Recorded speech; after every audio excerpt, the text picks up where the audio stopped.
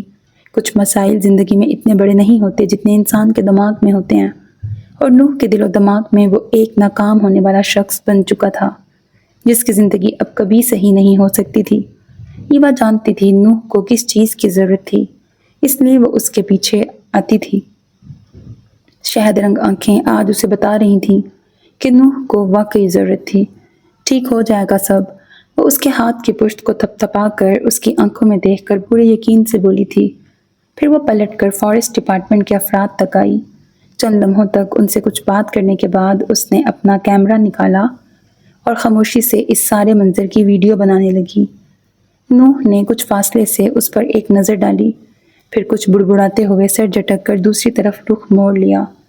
جو بھی تھا، نقصان صرف اسی کا تھا۔ بس یہی کسر باقی تھی اس کے لیے کہ کوئی ریچھ آ کر اس کی آئس کریم شاپ چاٹ جائے۔ اسی دوران اس کا فون بجنے لگا۔ بیزاری سے اس نے اسکرین پر نظر ڈالی جس پر ایک مانوس نمبر اور نام جگمگا رہا تھا۔ وہ اسے دیکھتا گیا مگر کال نہیں اٹھائی۔ ایوا اور جیمز کی کوششوں سے فارسٹ ڈپارٹمنٹ نے ریچھ کی مچائی تباہی کی ذمہ داری لیتے ہوئے الپائن کریم شاپ کے تمام نقصان کی ادائی کر دی تھی۔ نوح کو قدرے تسلی ہو چکی تھی۔ وہ شاپ کی مرمت کروا کر دوبارہ سب سیٹ کروا رہا تھا جب ایک شام ایک شخص اس کے پاس آیا۔